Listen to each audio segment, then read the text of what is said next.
Speedway Report is a production of ZTV. The Superstar Racing Experience made their debut at Stafford over the weekend. IndyCars raced 2 in Detroit, and NASCAR just keeps confusing fans. Oh my goodness. Welcome to Speedway Report for Monday, June the 14th, 2021. From the shores of Lake Norman in Race City, USA, Mooresville, North Carolina, I'm Patrick Reynolds, and thank you for joining the fastest half hour in racing.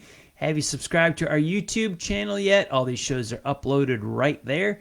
Never miss an episode. As you see right now, we are experimenting with different times. This is somewhat of a Monday afternoon matinee. I'm looking for different ways to promote the show, and in the world of podcasting, the live audience, well, that's not the largest part of it, to be honest with you. Just about well over 90% of the folks that watch this show, it's on a downloaded version later. So why not? We're trying to come up with the best, most efficient way to do the show live and then upload it to you. Get the biggest audience, let you guys enjoy it the most. So here we are on a Monday afternoon. Thought I'd give it a shot with Speedway Report and simulcast on Racers Reunion. Let's explore the Victory Lane lap for this weekend that was, second weekend of June.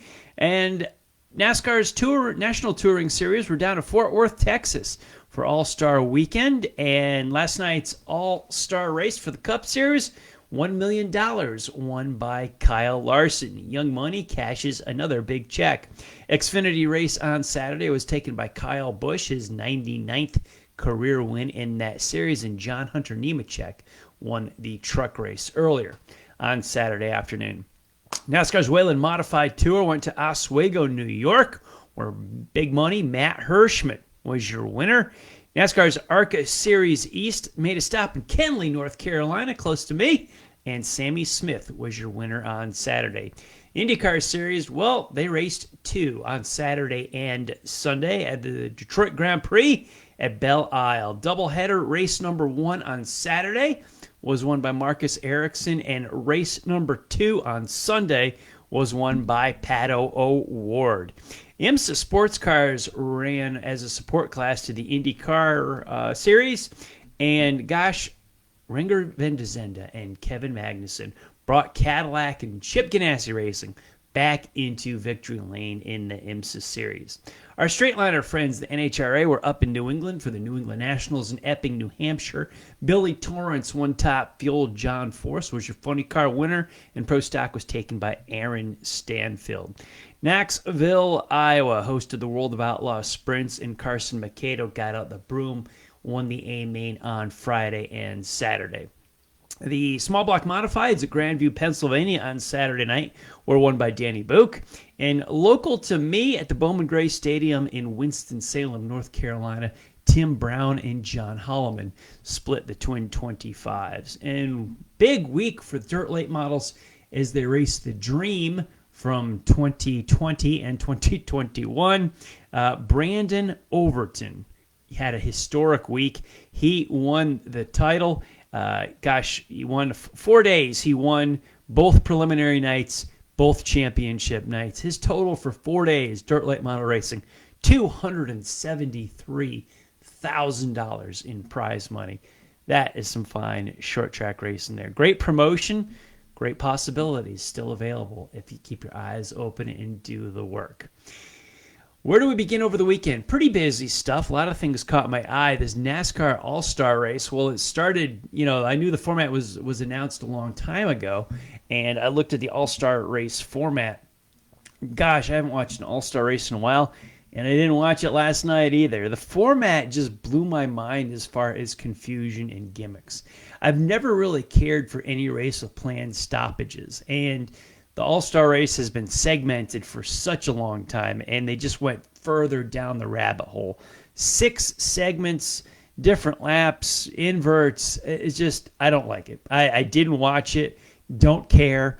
It just confused the heck out of me. Not that I couldn't learn it, but it's like we have so much complexity in NASCAR's National Series nowadays. It's just, the playoff points, the playoff championships, the round of 16, the elimination. The All-Star race was just, a snapshot of how many rules that we have just to have rules in NASCAR's National Series. This type of format, it didn't interest me. I didn't watch. I won't even comment on the competition. I don't know if it was good. Don't know if it was bad. Heard Kyle Larson won, so I thought I'd mention it. I knew the format drove me away, like so many things with NASCAR's national racing anyway. I did not dive in. However, what I did dive into, what I thought was pretty cool, I was not at my local track on Saturday night. Shame on me. However, if you saw the day I had, you'd understand. I got home kind of late, but I was able to catch the tail half of the Superstar Racing Experience as they debuted their series at Stafford Speedway in Connecticut. My goodness, this looked like a success 6 ways from Sunday on this thing. Stafford, let's start with this. The Superstar Racing Experience, somewhat of an IROC flair, an IROC-esque to this, where equally prepared cars, but we're going short track racing instead of super speedway and road course racing. The inaugural event was at Stafford on Saturday night, and the event was sold out. I looked at the grandstands at Stafford, reminded me of the Spring Sizzlers of the early 1980s, where stands were sold out and people were on the grass berm underneath the grandstands. Obviously, no longer allowed after the Corky Cookman crash in 1983, but certainly a success for Stafford to have all those seats filled. People, I'm certainly out to the track for the very first time. Just a wide variety of people and talent here. I liked the crossover where you had Tony Kanaan and Elio Castroneves against Bobby Labonte and Bill Elliott and Michael Waltrip, and Greg Biffle was there and some others. And it was just Marco Andretti. And wow, it was fantastic to see Stafford on a national spotlight with CBS. All these names together, and for Doug Coby to win the race. Doug Coby driving what they have, the Rocky Balboa car at each event, where the local driver gets to come in and compete against these national and international superstars. What a fantastic idea. Nobody knows that track like Coby does, and everybody knows about him now. Greg Biffle talked about it a little bit after the race, how a guy like Coby knows every seam, every slot of pavement on there. As Coby, I remember when he was racing pro stocks before he ever hopped in a modified, and he's won the tour races there. He's a modified tour champion, SK races. He's got so many laps there, and he did a fantastic job racing against the superstars of racing on a national scale. He did fall out of the car as he tried to stand up. That's the only mistake it looked like he made all night. But great for him. I loved his tribute to Don King, his car owner that gave him his first shot in a tour ride, the decal on his helmet. It was an amazing story that Coby realized the size of the stage he was on and what he was being asked to do, that he skipped the tour race at Oswego, because I think this one race with the SRX series gave more exposure and value and power to Doug Coby's name than his modified tour championships did.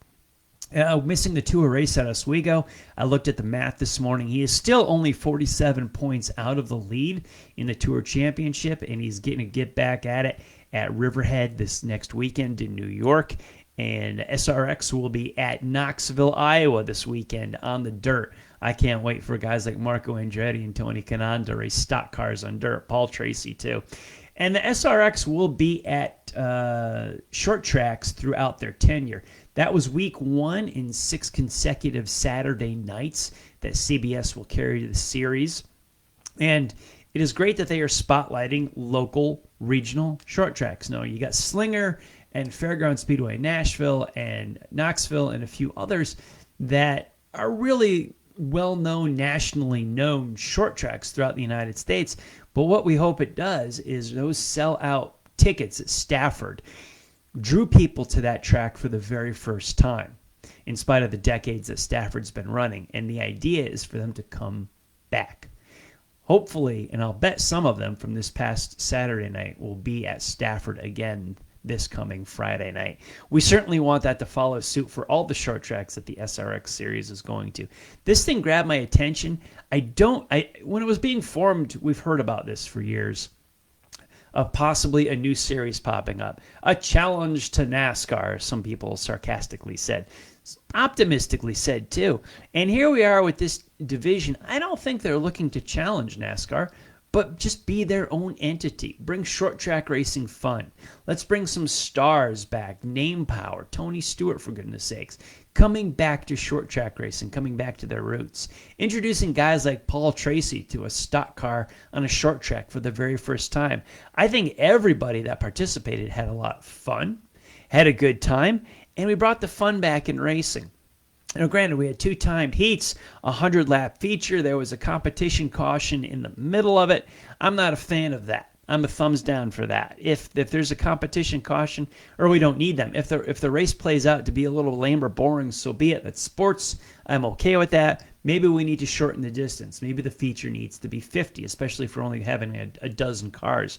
I don't know if we need a 100-lap feature. Maybe not. 75, 50, 40, 30. I don't know. Maybe give some fans their money's work. I don't want a 20 or 25 lap feature too short. I'm not sure, but they got to start somewhere. And bravo to Ray Everham and Tony Stewart for creating this series and getting it launched off the pad so well at Stafford. The race was okay. It wasn't that barn burner fantastic run. We had a green-white checkered as a restart with 2 laps to go.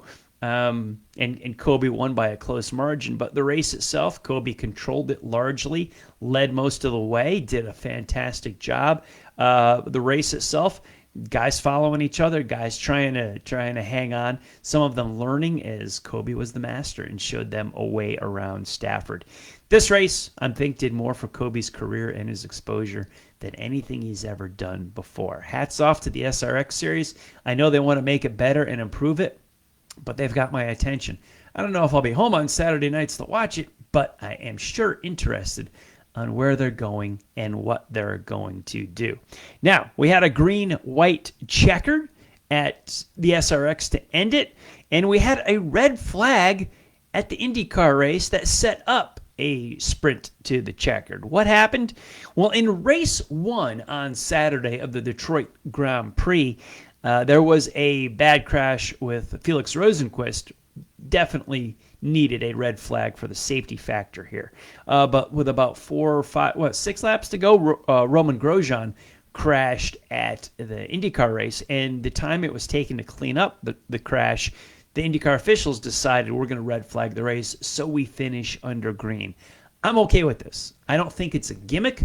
I think every attempt should be made to finish a race under green. I'm okay with that. But it was doomsday for Will Power for this, as he was leading the race, and the EC unit in his car, electronic control unit, overheated, waiting for the field to come to pit road. As he described it, he comes to pit road and a red flag.